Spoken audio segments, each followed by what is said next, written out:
नमस्कार मित्रांनो, आपल्या या यूट्यूब चॅनलवर आपले स्वागत आहे. आज आपण वि.स. खांडेकरांच्या क्राऊंच वध या कादंबरीवर सखोल चर्चा करणार आहोत.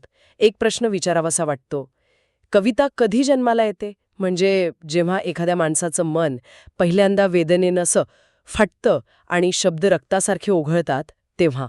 बरोबर. आणि क्राऊंची वध ही केवळ एक कथा नाही, तो एक क्षण आहे.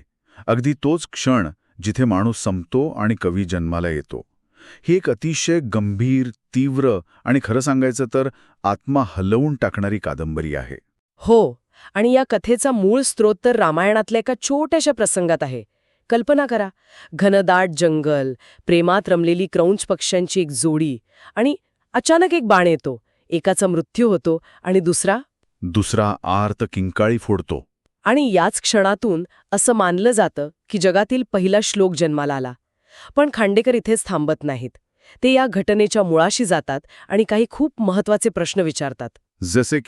जसे की हा श्लोक कसा जन्माला आला, वेदनेतून कवीचा जन्म नेमका कसा होतो, आणि सगळ्यात महत्वाचं म्हणजे करुणा म्हणजे नक्की काय. या कादंबरीचा केंद्रबिंदू वाल्मिकी आहेत, पण ते एक ऋषी म्हणून नाही तर एक मनुष्य म्हणून आपल्यासमोर येत आहेत. एक पूर्वीचा हिंस्र, निर्दयी डाकू, पण ज्याच्या अंतर्मनात कुठेतरी संवेदना दडलेली आहे. हो, वाल्मिकी जंगलात फिरत असतात, निसर्गाची शांतता अनुभवत असतात, तेव्हा त्यांना ती क्रोंच पक्ष्यांची जोडी दिसते. आणि ती जोडी म्हणजे केवळ पक्षी नाहीत, तर ते एक निर्मळ प्रेमाचं प्रतीक आहे. आणि त्याच क्षणी एक शिकारी येतो. त्याचा बाण सुटतो आणि नर क्रोंच पक्षी खाली कोसळतो. आणि मग ती मादी क्रोंच जी किंकाळी ठोकते ती केवळ एक आवाज नाहीच. खांडेकरांच्या शब्दात सांगायचं झालं तर ती किंकाळी पक्षाची नव्हती, ती सृष्टीच्या हृदयातून आलेली होती. ती किंकाळी म्हणजे विश्वाला भेदून जाणारी वेदना आहे. आणि हा प्रसंग पाहून वाल्मिकी आतून हादरतात. त्यांच्यात काहीतरी तुटतं.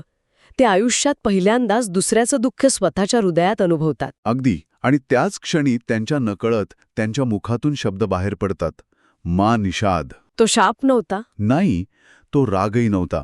तो होता करुणेचा एक स्फोट. आता आपण या कादंबरीतील काही अत्यंत महत्वाच्या आणि खरंच अविस्मरणीय प्रसंगांवर नजर टाकूया. हो, यातला पहिला प्रसंग म्हणजे स्वतः क्रौंच वधाचा क्षण.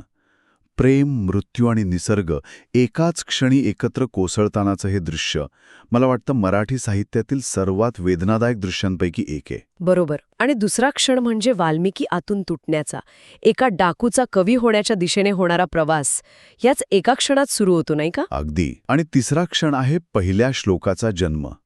ही केवळ एक साहित्यिक घटना नाहीये, तर मानवी इतिहासातील करुणेचा तो पहिला दस्तऐवज आहे. आणि चौथा क्षण जो ह्या कादंबरीचा आत्मा आहे, तो म्हणजे वाल्मिकींनी स्वतःला विचारलेला प्रश्न. हो, मी इतके दिवस लोक मारले, पण आज एका पक्षाच्या मृत्यूने मी का हललो? खरंय. या कादंबरीतून अनेक महत्त्वाच्या गोष्टी शिकायला मिळतात. काही निवडक ओळीच सर्व काही सांगून जातात, जसं की वेदना हीच माणसाला माणूस बनवते. वाह. आणि करुणा ही कमकुवतपणा नाही, ती सर्वात मोठी शक्ती आहे. मग हे पुस्तक का वाचावं? तर मला वाटतं कारण ते सांगतं की कवी जन्माला कसा येतो. ते हिंसेतून करुणेकडे जाण्याचा संपूर्ण प्रवास समजावून सांगतं. हो, आणि आजच्या या धावपळीच्या आणि काहीशा असंवेदनशील जगात हे पुस्तक आपल्याला माणूसपण परत देतं. खांडेकर दाखवून देतात की साहित्य म्हणजे केवळ शब्द नाहीत, तर ते जखमेतून वाहणारी जाणीव आहे. वाह, जखमेतून वाहणारी जाणीव. खरंच क्रौंच वध वाचल्यानंतर दुःखाकडे पाहण्याचा दृष्टिकोन नक्कीच बदलतो. सरतेशेवटी एका वाक्यात सांगायचं तर क्रौंच वध ही कादंबरी नाही, तो क्षण आहे जिथे माणूस स्वतःच्या हिंसेकडे पाहून पहिल्यांदा लाजतो. अप्रतिम. जाता जाता एक विचार सोडून जाते. आजच्या जगात असा कोणता क्रौंच वधाचा क्षण असू शकतो जो समाजात मोठ्या प्रमाणावर करुणा जागृत करू शकेल? मित्रांनो, तुम्हाला जर का हा आजचा व्हिडिओ आवडला असेल तर आपल्या चॅनलला लाईक, शेअर आणि सबस्क्राईब करायला विसरू नका. चला तर मग एका नवीन पुस्तकासोबत पुन्हा भेटूया पुढच्या व्हिडिओमध्ये. तोपर्यंत नमस्कार.